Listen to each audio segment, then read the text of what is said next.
ग्रंथराज श्रीमद् भागवतम की, श्रीला प्रभुपाद की जय। निताय प्रेमानंदे।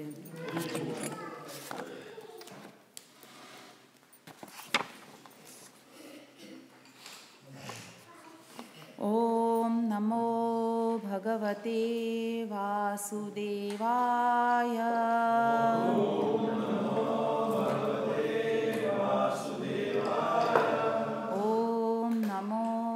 भगवते वासुदेवाय।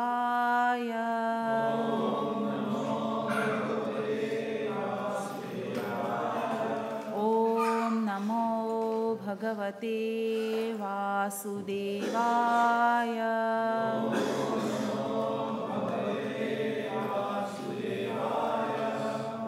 Hare Krishna. Today we are reading from Canto 4. Chapter 1. Chapter 1 is entitled Genealogical Table of the Daughters of Manu, and today we are on text 7. Tosha pratosha santosha. Tosha pratosha santosho. Bhadra Shanti Ridaspati. Bhadra Shanti Ridaspati. Idhma Kavir Vibhu Swahana. Idhma Kavir Vibhu Swahana. Sudevo Rochano Dvisat. Sudevo Rochano Dvisat. Tosha Pratosha Santosho. Bhadra Shanti Ridaspati. Idhma Kavir Vibhu Swahana. Sudevo Rochano Dvisat. Tosha Pratosha Santosho. Bhadra Shanti Ridaspati. Idhma Kavir Vibhu Swahana. Sudevo Rochano Dvisat.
Vaishnavis.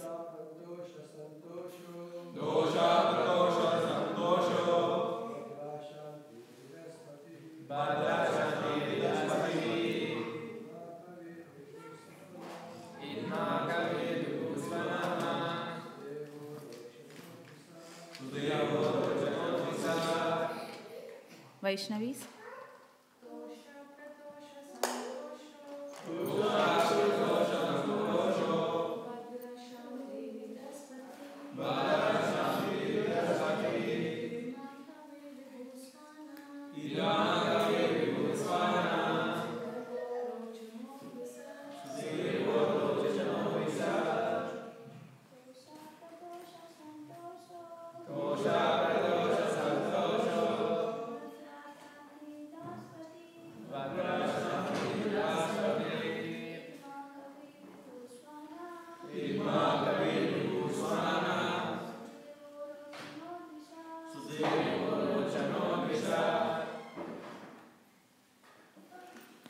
Tosha, Tosha, Pratosha, Pratosha, Santosha, Santosha, Bhadra, Bhadra, Shanti, Shanti, Idaspati, Idaspati, Idma, Idma, Kavihi, Kavi, Vibhu, Vibhu, Swahana, Swahana, Sudevaha, Sudeva, Rochanaha, Rochana, Dvisat, 12.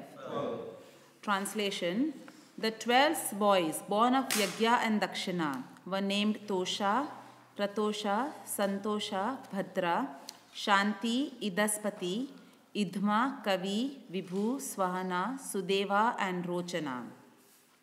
Since there is no purport, we will go to text 8. Text 8 translation. During the time of Swayambhuva Manu, these sons all became the demigods, collectively named the Tushitas. Marichi became the head of the 7 rishis, and Yajna became the king of the demigods, Indra. Purport by Srila Prabhupada. During the life of Swayambhuva Manu, 6 kinds of living entities were generated from the demigods known as the Tushitas, from the sages headed by Marichi, and from the descendants of Yajna, the king of the demigods. And all of them expanded their progeny to observe the order of the Lord, to fill the universe with living entities. These 6 kinds of living entities are known as Manus, Devas, Manuputras, Amshavataras, Sureshwaras, and Rishis. Yajna, being the incarnation of the Supreme Personality of Godhead, became the leader of the demigods Indra. Om Ajnanatirmirandhasya Jnananjana Shalakaya Chakshurunmilitam Yena Tasmai Shri Gurave Namaha. Shri Chaitanya Manobhishtam Sthapitam Yena Bhutale Swayam Rupa Kadamahyam Dadati Swapadantikam Mukam Karoti Vachalam Pangum Langayate Girim Yat Kripatamaham Vande Shri Guru Dinatarinam Vancha Kalpatarubhyascha Kripa Sindhubhya Evacha Patitanam Pavanebhyo Vaishnavebhyo Namo Namaha. Jai Shri Krishna Chaitanya Prabhu Nityananda Shri Advaita Gadadhara Shri Vasadi Gaura Bhakta Vrinda. Hare Krishna Krishna Krishna Hare Hare Hare Rama Rama Rama Hare Hare. Hare Krishna. So we are continuing the discussion on the genealogical table of the daughters of Manu. We heard in the previous verses, and we heard Bhakti Rasamrit Maharaj describing so nicely how Swayambhuva Manu, when he gave his daughter Akuti in marriage to the great sage Ruchi, he took a promise that he will take the son back and he'll adopt the son, because Swayambhuva Manu, it is described, was very greedy. He knew that Akuti and her husband are going to have the Supreme Personality of Godhead, Yajna, as their son. So he wanted to adopt that son. And fortunately, they had twins, so there was a daughter as well. And then the daughter and the son got married.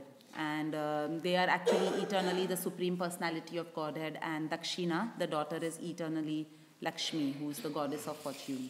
So that is what we read up to now. And in the previous verse, we saw a description of what is an ideal grahastha life, which Gopavrindesh Prabhu so nicely explained yesterday, how an ideal husband and wife should lead their life, especially devotee husband and wife, and that is what is described in the previous verse.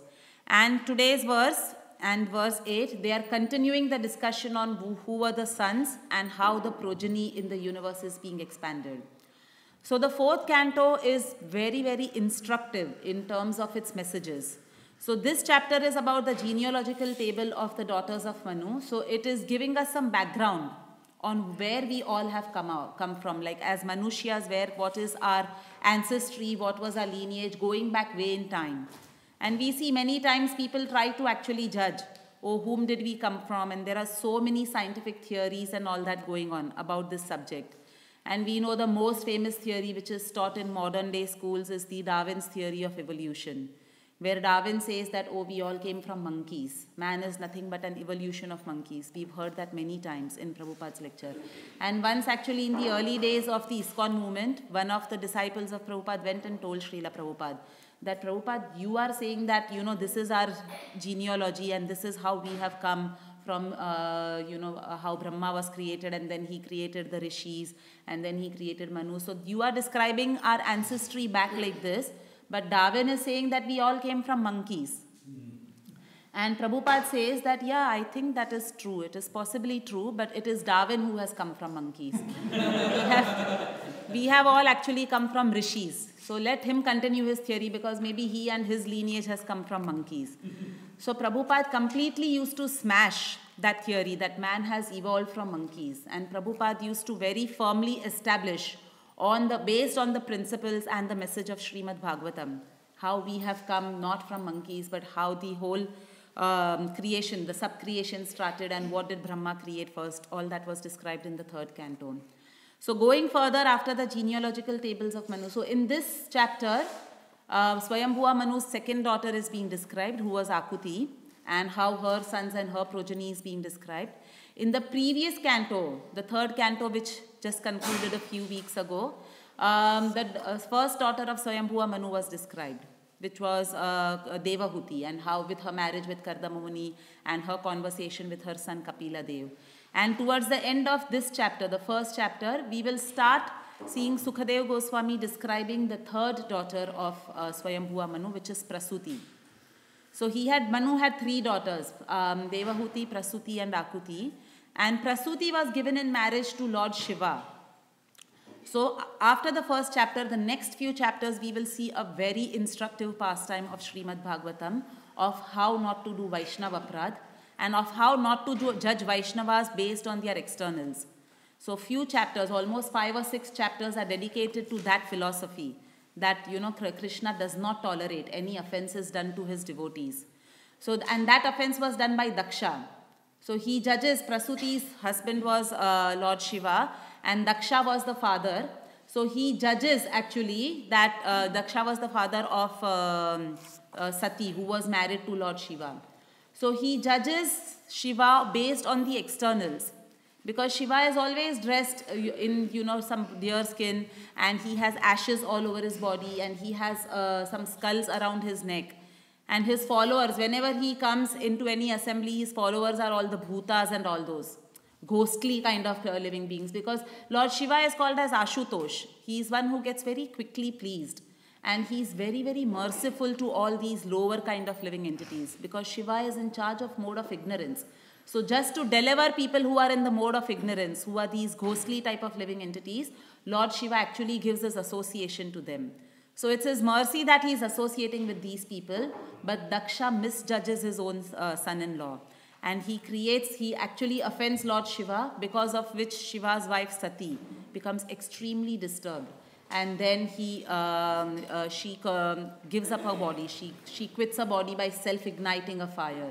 So that whole pastime will be there. And then how Daksha repents, he gets the head of a goat. So that whole pastime will be there.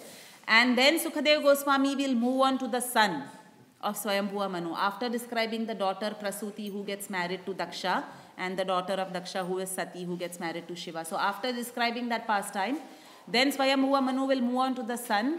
So one of the sons was called as Uttanapad. And then his pastime, his lineage is being described. And Uttanapad had the very famous son who is known as Dhruv Maharaj. So the whole pastime of Dhruv Maharaj will now come in this canto, of how Dhruv Maharaj achieved perfection by doing tapasya in the forest. He was insulted by his stepmother. We will not go into the details of the pastime, but how he achieved perfection and then how he went back to Godhead. So that whole pastime is there in the next few chapters. And then Sukadeva Goswami starts describing the descendants of Dhruv Maharaj. And as part of describing the descendants of Dhruv Maharaj, the pastime of King Anga will come up, and then the pastime of King Vena will come up. So Bhagavatam does not only show us what is an ideal king and how the earth planet should be ruled by Raja Rishis. It also gives us examples of sometimes kings who were demoniac. So Vena was an example of that. King Vena was a very demoniac king, and he had created havoc when he was ruling the earth. So then the rishis actually get together and they have the power to actually kill Vena because they did not want him on the throne. And that whole pastime is then described of how Prithu Maharaj was installed on the throne. And the fourth canto will conclude with the pastime of the glorious deeds of Prithu Maharaj, who is also an expansion of the Supreme Personality of Godhead. So this is how the fourth canto will span out. So it's a very instructive canto. It starts with how we should not do Vaishnava Aparadh, don't judge devotees based on their externals. Be very careful, and very powerful lessons will come out from the pastime of Daksha and Shiva. And then Dhruv Maharaj's pastime, how to be intense in our devotional life, and how in this lifetime, within a short time, we can achieve perfection by doing intense devotional service. And then we will see some ideal kings and demoniac kings, and what is the way the earth planet should be ruled and the way in which earth planet should not be ruled. That is how the fourth canto will conclude. And then in the fifth canto, Sukadeva Goswami will start describing the next son of Swayambhuva Manu, which is Priyavrata. So his pastime will come up. So going by today's verse, now we are seeing in this particular verse that it is talking about the genealogical table of the daughters of Manu. And it is said also in verse 8, which we just read, that during the time of Swayambhuva Manu, all these sons who are described in verse 7, they all became demigods, collectively named as the Tushitas. So what is happening over here is the universe is still being populated. Brahma has just been born, and Brahma has created, first of all, Brahma creates the 10 sons. They are the Manasa Rishis. From his mind, he creates 10 Rishis. And he tells them all to get married and to have to procreate in the universe, to have progeny. So they are also progenitors. And after that, Brahma creates the 4 Kumaras. So the four Kumaras refuse to get married. Brahma tells them also that you also get married. They come and bow down to Brahma and ask, what is our next instruction? Please tell us what is our service. And Brahma tells them that you 4 also get married because right now the population of the universe is going on. So then they say, because the 4 Kumaras were highly elevated sages, it is described in the Bhagavatam that their semen was always flowing upwards. So they refuse to order this particular order of instruction of their father, that we will not get married because we want to dedicate our life to brahmacharya and we want to not get entangled in the so-called entanglements or complications of grahastha life. So they disobey the instructions of their father, and in the purports over there, Prabhupada describes that this is one instruction which a man is allowed to disobey of his father or of his superior, that if you are feeling, that you can dedicate, you have that sense control and you can follow brahmacharya for the rest of the life, then you can disobey this one instruction of your father and not get married if the father or your superior is asking you to get married.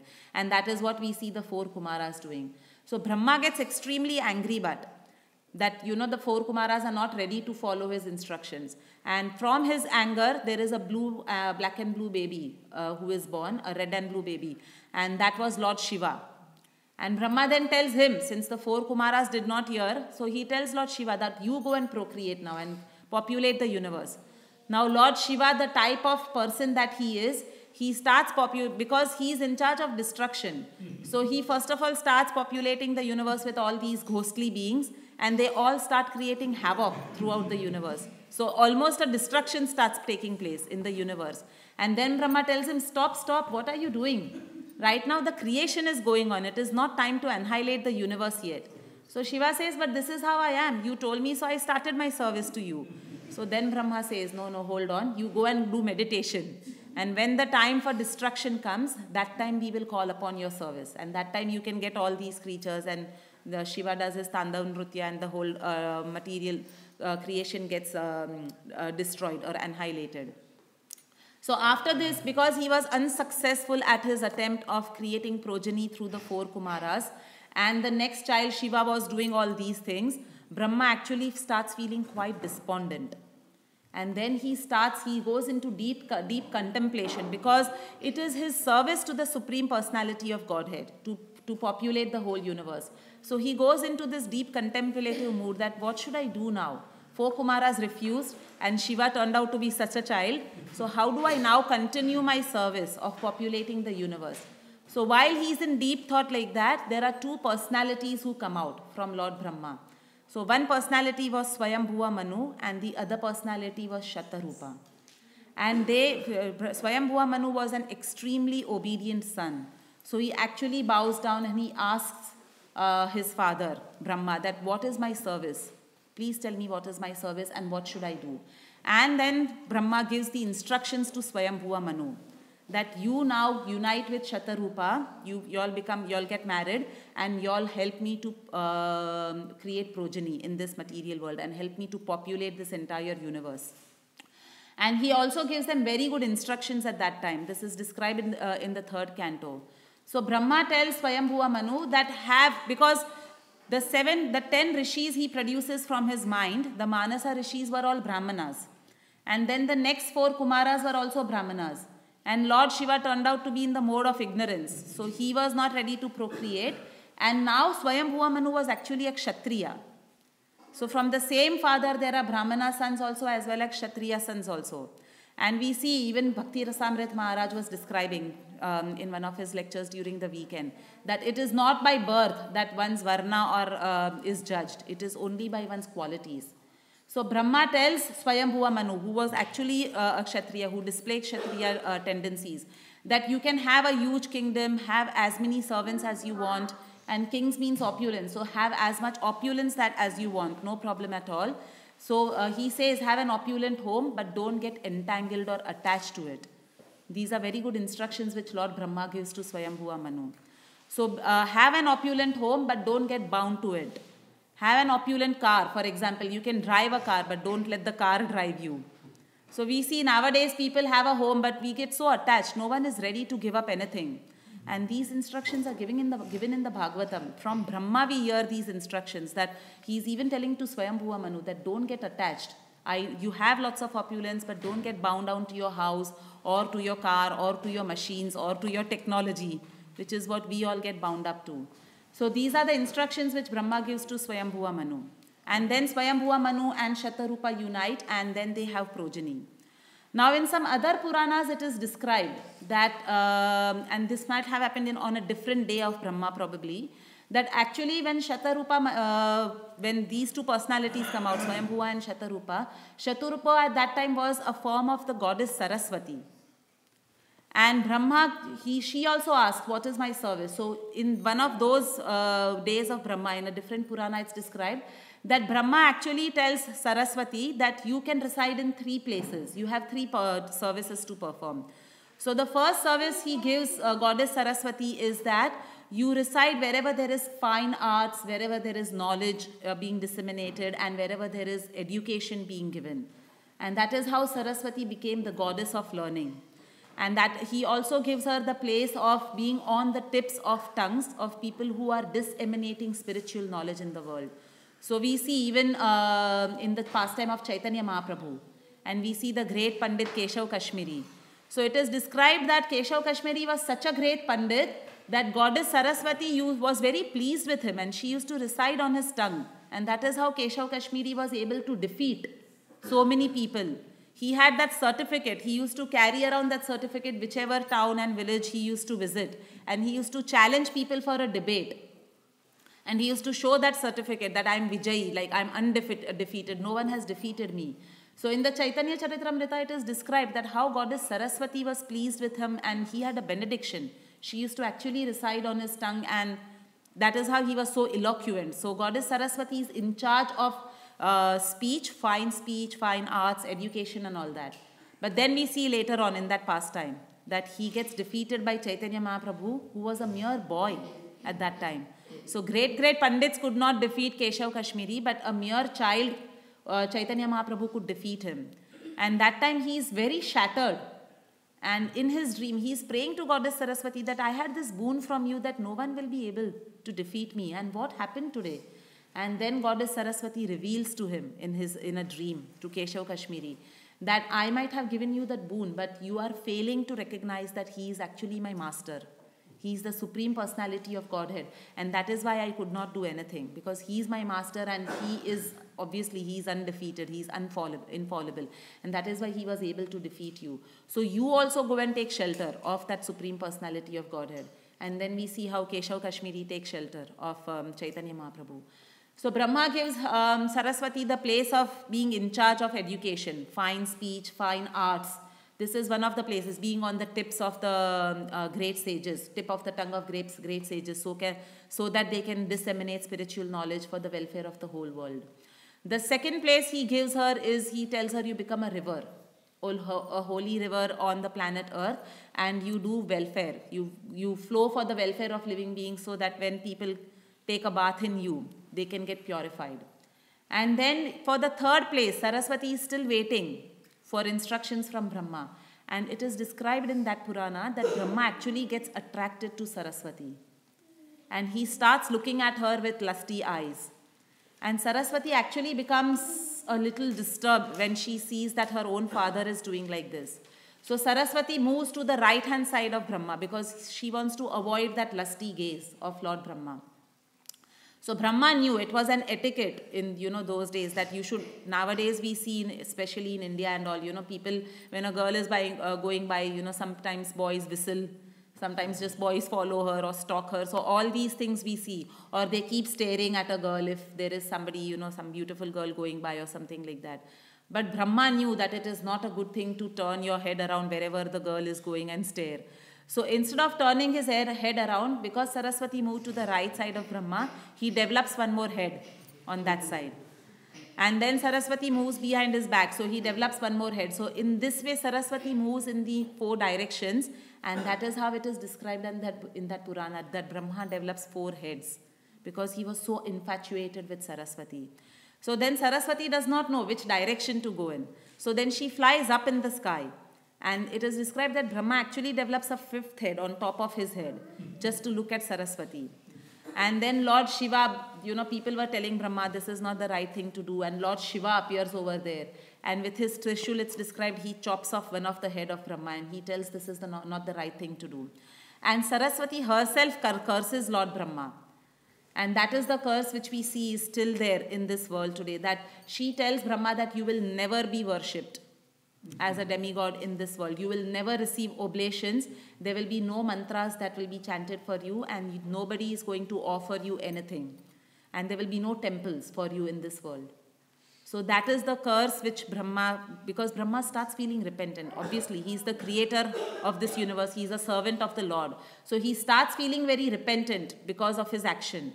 So he accepts that curse on himself, that yes, and we see that except for maybe 1 or 2 places in, I think in a place called Kumbakonam in South India or somewhere, there is a temple. So there's hardly 1 or 2 temples of Lord Brahma in this whole earth planet, and he's not worshipped anywhere. And even when, yagyas are done and oblations are offered, there is no oblation that is offered to Lord Brahma. So he accepts that curse on himself, which Saraswati gives. And Saraswati also tells, because he starts feeling repentant, so Saraswati also tells him that you should also do some meditation or some sacrifice, like do some yagya to please the Supreme Personality of Godhead, because you have done this aparadh. And that time then Brahma says, okay, I'm ready to execute the yagya, but to execute a yagya, when a grahastha executes a yagya, you need someone to sit by the side. So he says that who will be sitting by my side? I need a wife who will sit by my side. And at that time, because there was no one else, like, Bhakti Rasamrit Maharaj was saying that we see that, brothers and sisters are getting married. Is that the right thing to do? But that is how we are all related if we go back to Brahma. So there was no one else. So then Saraswati agrees, okay, I will be your wife. And she sits by the side of Brahma, and then he executes that sacrifice for his purification. So that is how she got her third place as the wife of Lord Brahma. So these are the three places which are given to Saraswati. So when we hear these pastimes, we might actually think, even when we see, coming back to our age Brahma, where Swayambhuva Manu and Shatarupa are asked to get married. So we might see that they were also born from Brahma. They are also brother and sister. So how is it that such relationships are there in the scriptures? And sometimes when a modern man reads these scriptures or they hear about these things, they might challenge us that your scriptures are, propagating such relationships between husband and wife. They get married and, between brother and sister, that they get married as husband and wife. So the same question even Vivaswata Manu had. And he asks Lord Vishnu, when he hears about Brahma getting, married to Saraswati, who was born from him, or Swayambhuva Manu and Shatarupa getting married, or we see in the previous verse over here how Yagya and Dakshina got married. They were the son and daughter of the same parents, but they also get married. So he asks Lord Vishnu that, is it not a sin that brothers and sisters are getting married? And Lord Vishnu explains to Vivaswata Manu. He says that there are different rules for different living entities in this world.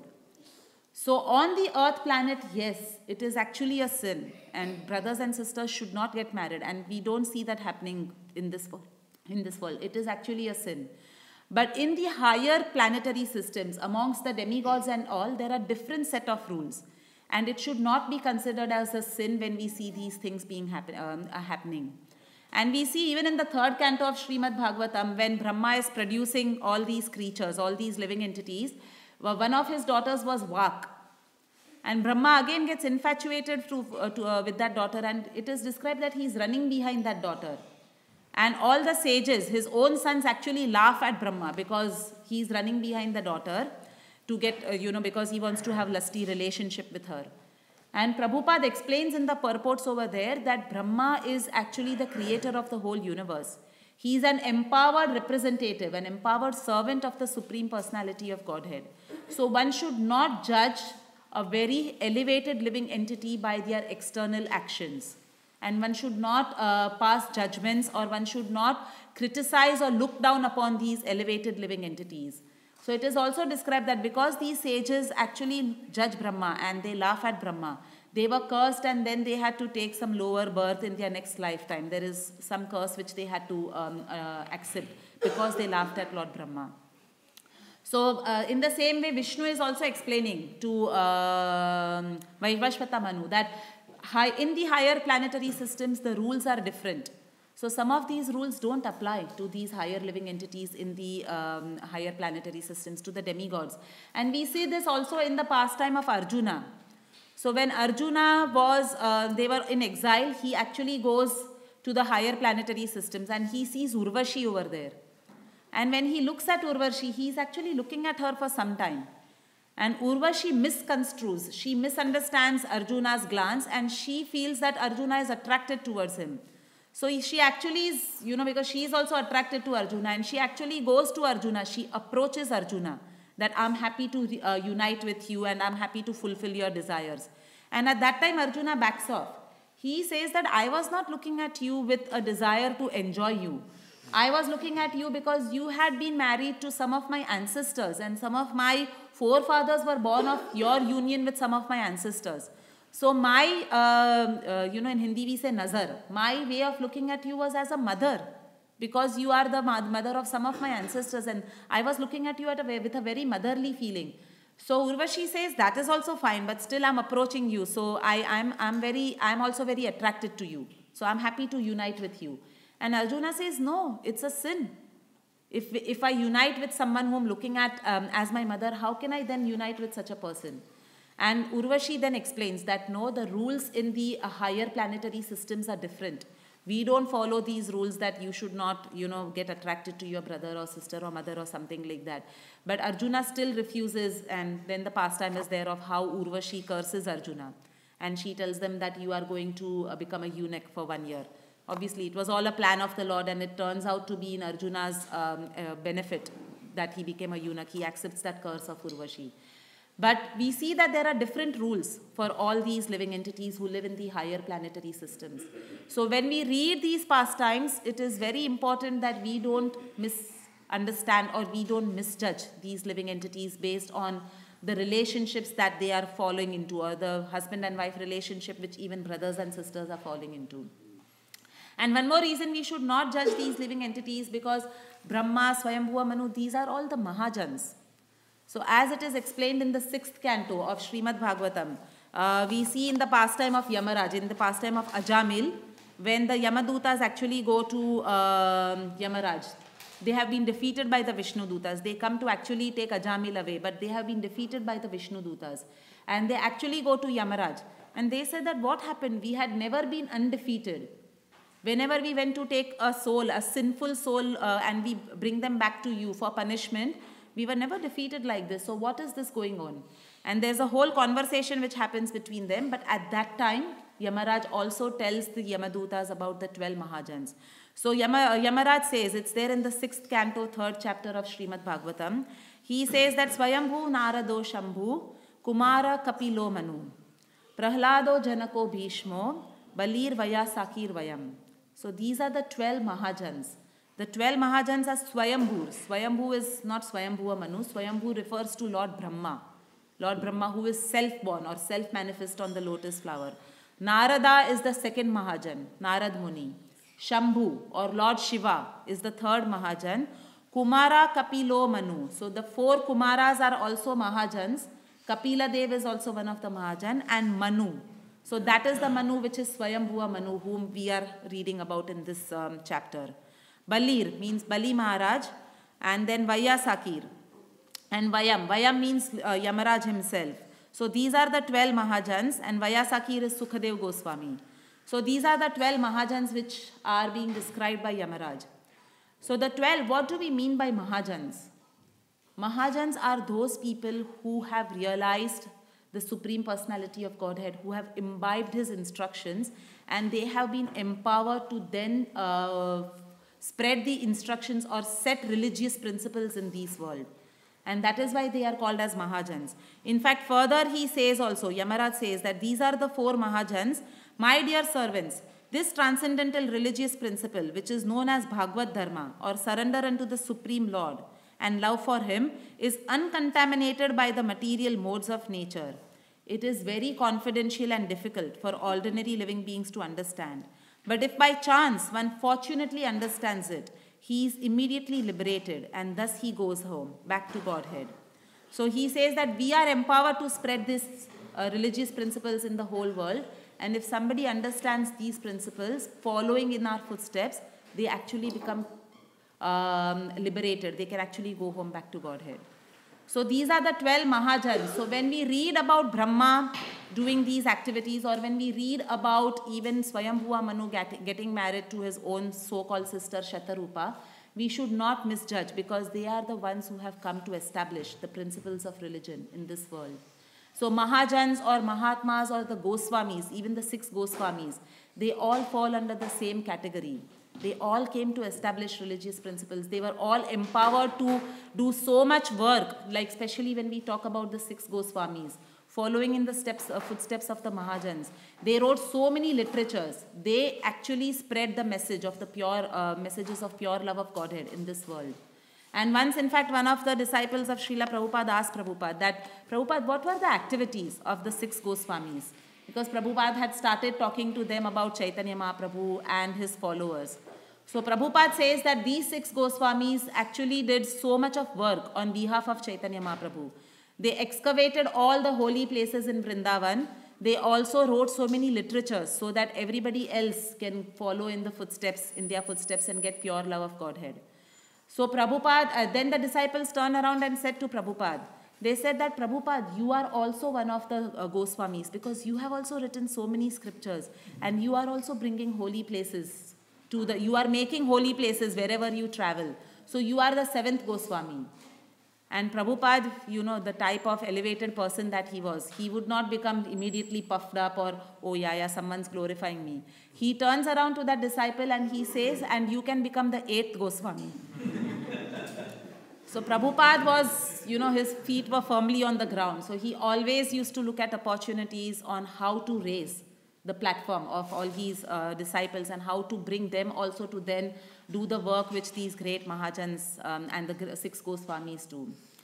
So when we see Brahma's, again coming back to Brahma and Swayambhuva Manu, when we see Brahma doing these activities, we can actually think that how, Brahma can do these activities, and we might misjudge his activities. But Brahma himself says further in the Bhagavatam, he says that whatever I speak has now become perfect because I have perfected my devotional service to the Lord. So through the power and the purity of devotional service, because Brahma did this mistake with Vak or with his daughter Saraswati, and he becomes regretful, and he sheds that mental capacity that he had developed to have this lusty. So he sheds that whole mental body, and he situates himself again into pure devotional service of the Supreme Personality of Godhead. So Brahma himself tells that I have adopted the pure process of devotional service, and that is why whatever I speak is uncontaminated and it is pure. And Prabhupada explains in that verse that even though we see sometimes these elevated living beings doing these types of activities, they are still observing the order of the Supreme Personality of Godhead. And by the dint of pure devotional service, they are all getting purified. They are completely pure, and they are actually able to speak whatever is perfect and bring others also into Krishna consciousness. And once, I think last year or the year before, when they were celebrating in India, in Bombay, in the Juhu temple, they were celebrating the 50th anniversary of Srila Prabhupada going to the West. So there was a big festival which was organized in Juhu temple. And they had also invited the governor of Assam, which is in India, a state in India.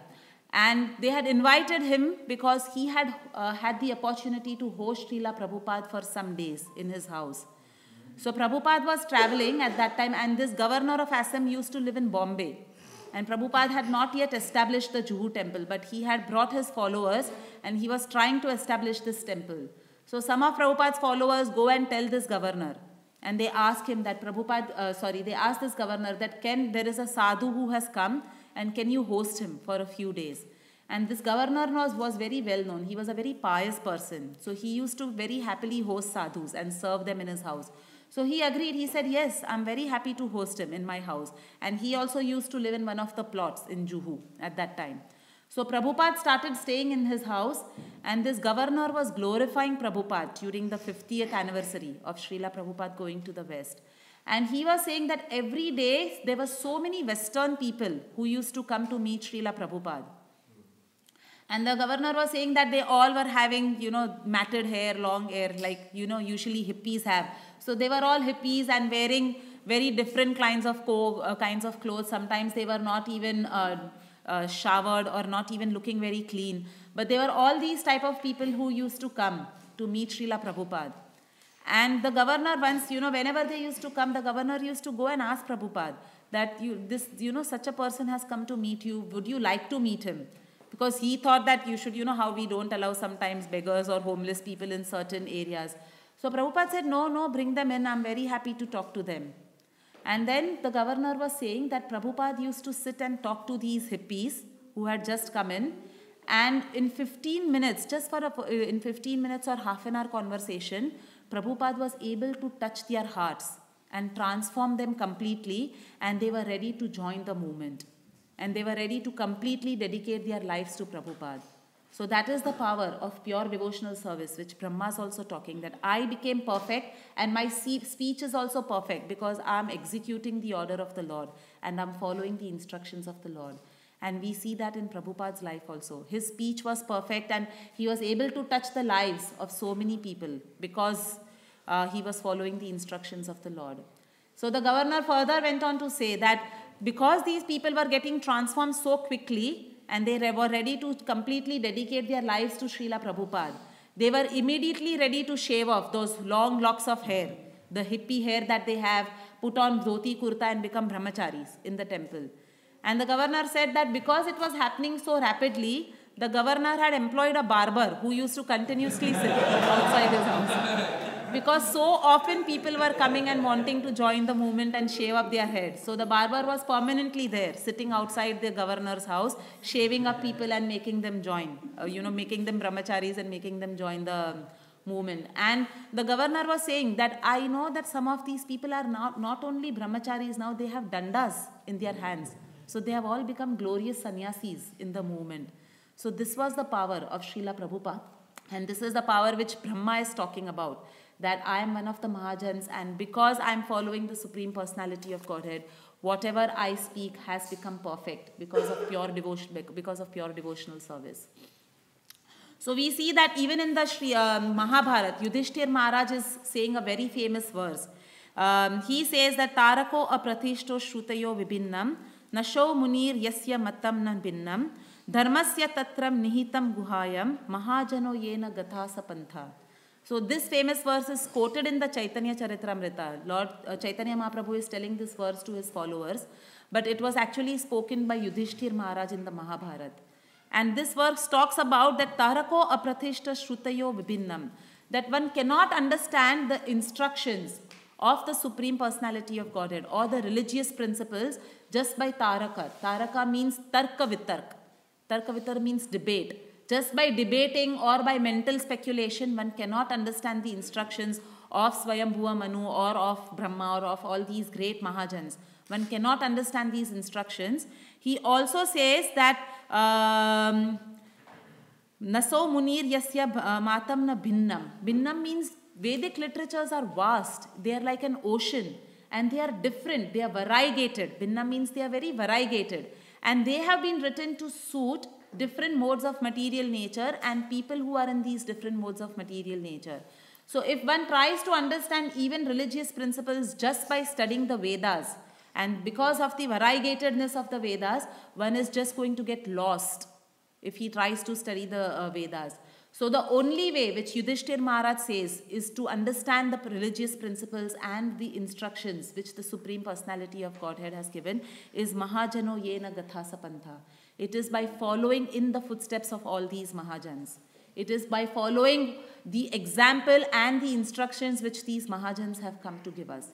So that is what he is also establishing. So even though we see Swayambhuva Manu or Brahma, we see their relationships like that, we still don't judge, but we follow in their footsteps and we follow whatever instructions they are given. And we'll conclude with one of the Mahajans who was always ready to follow the instructions of the Supreme Personality of Godhead at the cost of even his name getting spoiled, and that is Narada Muni. So he is one of the Mahajans, and we see in the 10th canto, which we are currently studying under Keshav Prabhu right now, we are in that section of the Śrīmad Bhāgavatam where Krishna is just concluding his pastimes of Vrindavan. And he is ready to now unfold his next manifest pastimes on the earth, which is his pastimes in Mathura and Dwarka. So Krishna more or less concludes his pastimes in Vrindavan with the killing of the demon Arishta-shura. So that whole chapter describes how Krishna killed Arishta-shura, and there is a beautiful description after Arishta-shura was killed of the appearance of Radha-kund and Shyama-kund. After Arishta-shura was killed. And in that chapter it's described that as soon as Krishna kills Arishta-shura, Narad Muni enters the picture. So Narad Muni goes to Mathura to meet Kamsa. And Narad Muni goes and tells Kamsa. He tells Kamsa that, do you know that actually Yashoda did not have a daughter? Yashoda did not have any son called Krishna. She had a daughter. And this Krishna, which is being raised by Yashoda, is actually the son of Devaki and Vasudeva. So Narada goes and reveals this information to Kamsa. Kamsa was always under the impression that Devaki gave birth to a daughter who then appears as Durga Devi and who goes out, flies away into the sky. But Narada goes and clears up this misunderstanding of Kamsa. And he tells Kamsa that that daughter was actually Devaki's. And that daughter was actually Yashoda's. It was not Devaki's daughter. Devaki had given birth to Krishna and Balaram. And Vasudeva, and he further clarifies to Kamsa. He says that, do you know that after Krishna was born to Devaki and Vasudeva, Vasudeva actually transfers Krishna to Yashoda and Nanda Maharaj just for his safe upbringing. So this Krishna who is being brought up by Yashoda is actually the son of Devaki and Vasudeva.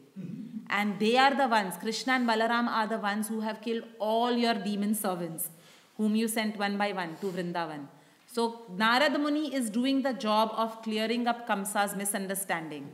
And he's informing him of two things, that Krishna and Balaram are actually the sons of Devaki and Vasudev. What was the prediction, that the 8th child of Devaki will kill you. And also further clarifying that they are the ones who are killing all your demons.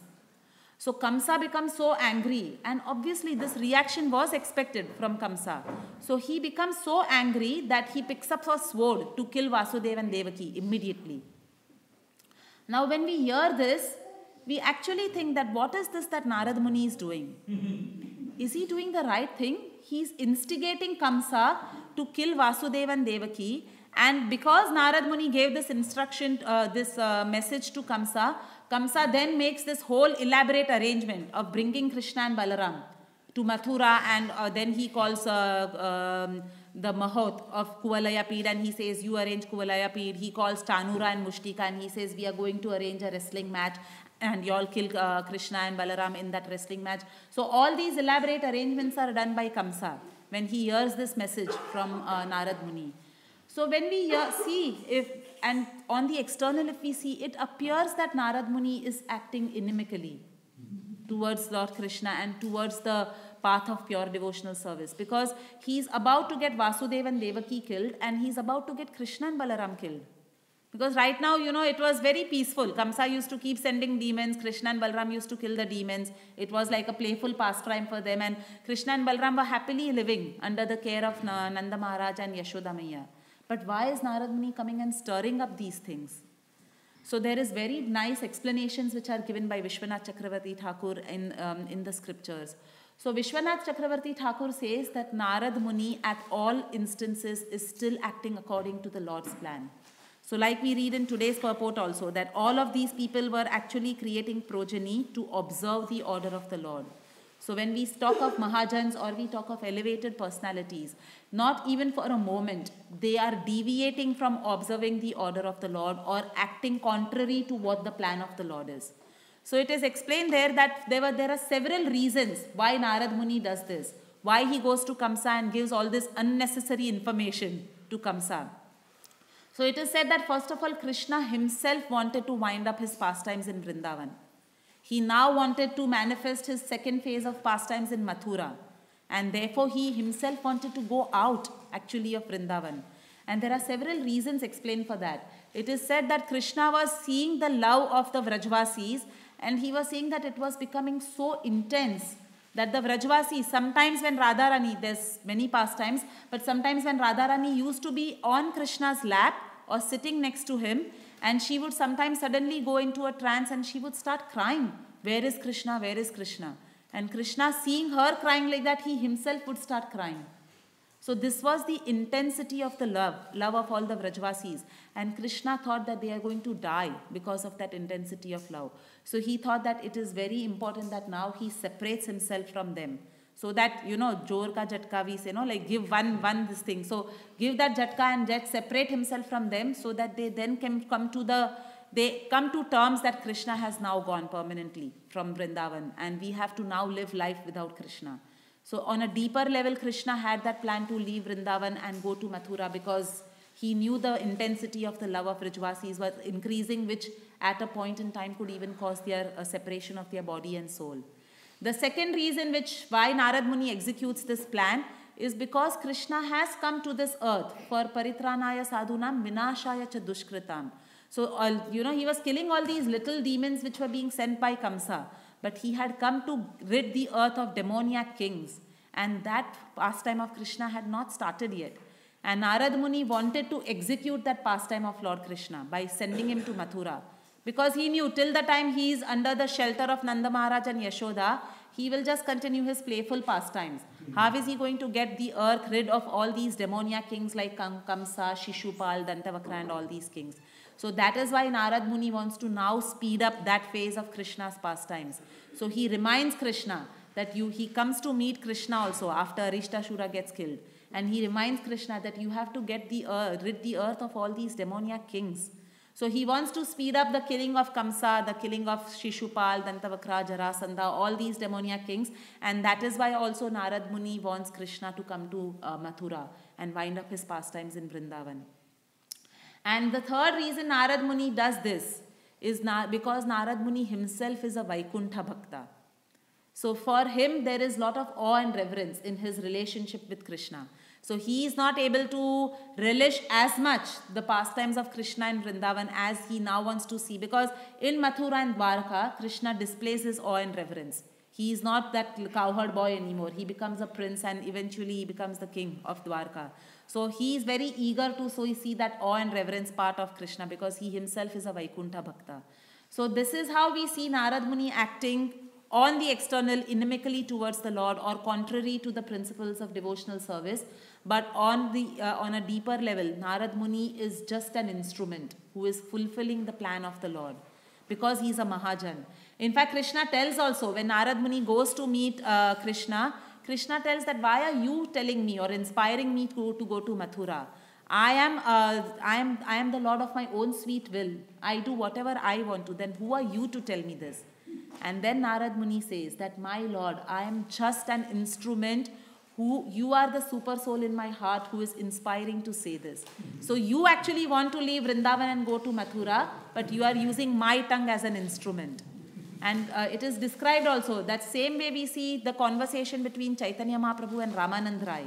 When Chaitanya Mahaprabhu is making Ramanand Rai speak deep aspects of devotional service. So that time Ramanand Rai says that, my Lord, you are asking me all this, but you are the Supreme Personality of Godhead.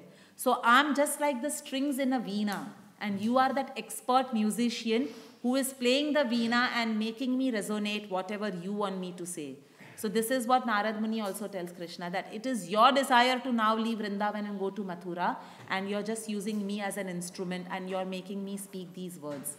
So this is how the Mahajans actually might appear on the external to be doing some things which are contrary to devotional service. But they are all always acting on a pure devotional platform, and they are all always executing the order of the Supreme Personality of Godhead. Like we see Swayambhuva Manu doing, like we even see Brahma doing, and we see Narad Muni doing. So it's time up. We'll conclude the class here. And if there's any questions, comments or corrections. Sorry for going a little overboard. Thank you for a wonderful class. I think you didn't tell anything about Janak Maharaj. Of the 12 Mahajans, Janak Maharaj, what is his role? Regarding Janak Maharaj, I am not aware of too many pastimes, but I know there is one pastime of Janak Maharaj which is very instructive. And I think at that time Ashtavakra comes to meet Janak Maharaj, and he sees that Janak Maharaj wanted to drive a point. So Janak Maharaj is holding a tree in his garden, and he's tightly holding the tree and he's telling the tree, leave me, leave me, leave me. He's crying out like that. And then Ashtavakra asks Janak Maharaj, he says that you are holding the tree and why are you telling leave me, leave me, leave me? You have to leave your hands. You are the one who are holding on to the tree. So how can the tree leave you? And then Janak Maharaj explains. He says that this is how Maya also is. So actually he was giving an instruction for all conditioned living entities in this world. So we actually are holding on tightly onto Maya. And then we are telling, leave me, I want to surrender to the Supreme Personality of Godhead, or I want to execute devotional service. But we are not letting go. We are not able to get detached. So that is the explanation which Janak Maharaj says, that like I am holding the tree and I am telling the tree to leave me, in the same way we are holding on to Maya, but we are telling Maya to leave us. So that is one instruction which I remember, which Janak Maharaj as a Mahajan gives to. You were saying that like the Vedic literatures are so vast and written for so many different people, so we can't understand them just by studying them. So we should follow the Mahajans. But how can we understand the Mahajans about studying the Vedic literatures? So that is what is being described by Srila Prabhupada and many. The questions is, if we try to study the Vedic literatures on our own, we might get lost because they have been written for all levels of people and people in different modes of material nature. But it is better to follow in the footsteps of the Mahajans to understand the Vedic literature. So how do we do that if we don't study the Vedic literatures? So it is explained that the Vedas are vast, and if we try to study the Vedas, it is being described more about studying the Vedas on our own. That is what Yudhishthir Maharaj was saying. Because many times we see especially these Jnana yogis. So there are Ashtanga yogis and Jnana yogis. So Jnana yogis try to engage in deep study of the Vedas. And sometimes when you deeply study all these Vedas on your own, and when we say without following the instructions of the Mahajans, obviously we don't go looking for literatures which Mahajans has written. But Mahajano Yena Gatha Sapanta means following in the footsteps of Mahajans, of people who have followed their instructions. So it is essentially talking about the Guru Parampara. Because the Guru Parampara is following the instructions of the Mahajans who have laid down the scriptures for us or the religious principles for us. So when we see Gyan Yogis, many of them, they are the ones who actually do this study of Vedic literatures. And we see sometimes they do not come to the essence of all the Vedic literatures, which is worshipping the Supreme Personality of Godhead in pure devotional service. They sometimes get deviated. And they might get deviated into some different paths or some different things which the Vedas are talking about. And that is the warning which Yudhishthir Maharaj is giving, that you will get lost if you study the Vedas on your own. And therefore we study the instructions or the books or listening to the instructions, lectures of devotees who are following in the footsteps of Mahajans. So we might not have access directly to the instructions of the Mahajans, but we hear and we follow in the footsteps of devotees who have dedicated their lives to following their instructions. So that is what is called following in the footsteps of the Mahajans. That makes sense. Yes. When Bhishma was Mahajan, then why did he fight with Krishna? Very nice question. The question is, if Bhishma was also one of the Mahajans, why did he fight with Krishna? So there is a very nice explanation given in the Bhagavatam by Srila Prabhupada. Again, Bhishma, like Narad Muni, on the external it may appear that he is Krishna's enemy. How can he fight on the opposite side of Krishna? But Bhishma was doing that because, first of all, he was, you know how you like to fight with your friends? So Bhishma also was in that particular relationship with Krishna. He was in Virya Ras or chivalrous. He had a chivalrous relationship with Krishna. So if he's on Krishna's side, how will he fight with Krishna? He has to be on the opposite side, isn't it, to fight with Krishna. So to actually fulfill his chivalrous rasa, which he had with, that was the relationship he had. Therefore, he was on the opposite side. The second reason why he was on the opposite side, because he wanted to set an example for the whole world. So he wanted to set an example, and he was using himself. He was ready to get for his name to get spoiled for ages to come, because he wanted to show that even if you are a great Mahajan, but if you are on the opposite side of Krishna, you are not on the side of Krishna, Krishna is going to annihilate you. Just as Bhishma was, Krishna gives instruction to Arjuna that kill Bhishma. So if we are not on the side of Krishna, Krishna will definitely annihilate us, and that is what Bhishma wanted to establish to the whole world. Okay? Also eating food from the Duryodhana. He was eating food from the Duryodhana. So he was bound. Namak khaya, we say, yeah. Anybody else had a... Yes, Madhuri. I'm just making one question and comment. The question was, you know how Akrura and Narada Muni, they both contributed to Krishna leaving Vrindavan for Mathura, and they said that Akrura, because he was anxiety to the gopis, he got reaction and he got involved in the murder of Satyajit and so many other implications. How come Narada Muni didn't get reaction? Because he was instrumental for the same thing. There's the question and the comment. You can say this, please. You want to say the comment later, you're saying? Yes. Okay. If you can answer this. This is a very deep question. I don't know if I have the answer to the question. But Mataji is asking that when Narad Muni was also an instrument in transferring Krishna from Vrindavan to Mathura, and in the same way Akrura also comes to take Krishna away from Vrindavan to Mathura.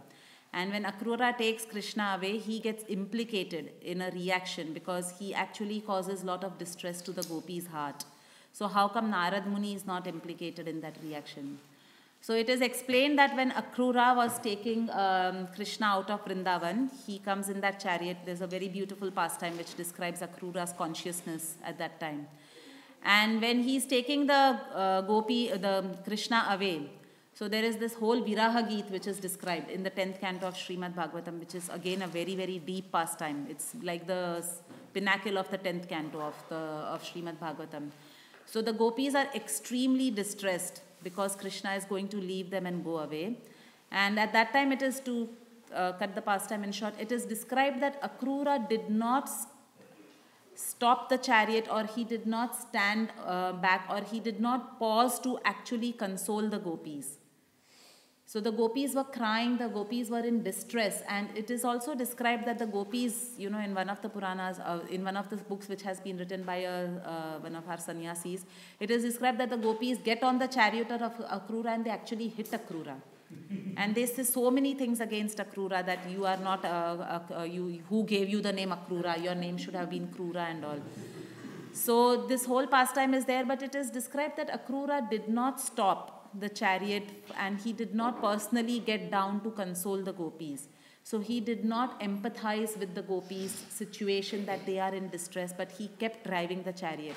And because of this offense, he got implicated, and you know, he had to, like Mataji said later on, he also had to suffer separation from Krishna.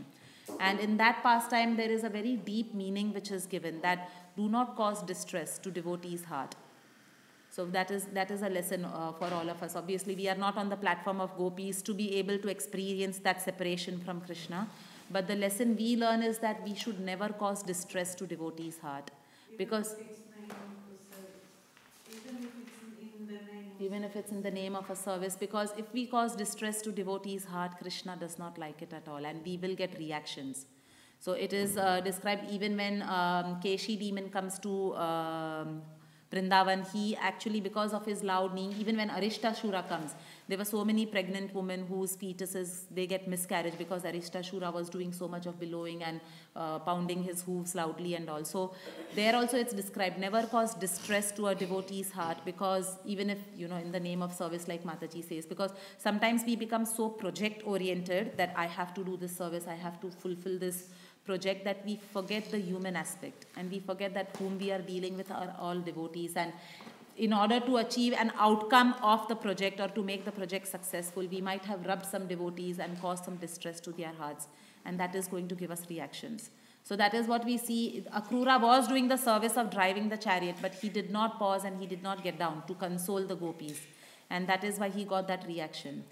Now, in terms of Narad Muni, because this was very manifest that Akrura is taking Krishna away from Vrindavan, but Narad Muni, what he did was more in the background. So this is about manifest and unmanifest. It did not come to the notice of the gopis. And again, Narad Muni was saying to Krishna that I am just acting like you want to leave Vrindavan and go, and you are just using me as an instrument. So he worked more in the background. He did not come to the foreground. That is one reason which I can see, that gopis could not see that, you know, Narad Muni at the background did this whole thing of transferring Krishna to Vrindavan, to Mathura. But yes, on a deeper level, it was Krishna's will. So even Akrura cannot be blamed for it. But Akrura did not stop to console the gopis. That was his manifest aparadh to the gopis, and that is why he got that reaction. But ultimately, Narada and Akrura are acting according to the Lord's plan in transferring them. And your comment, Mataji? My comment was about his question, studying the Vedas alone. Actually, Vedas cannot be studied unless someone has the mantras, to chant Gayatri mantras. He said you can't study the Vedas. That's why the Vedas could be studied only by the Gayatri, like Vaishyas, Kshatriyas, and Brahmanas. And to have the Gayatri, you need to have a spiritual master, and that's not the one who gives you the mantras, and that's automatically not alone. And then you can study. It's like in university. You know, you have the teachers, they explain, but you still have to go home and study. Thank you, Mother. We'll stop the class here, it's getting late. Grantraj Śrīmad Bhāgavatam ki, Srila Prabhupada ki.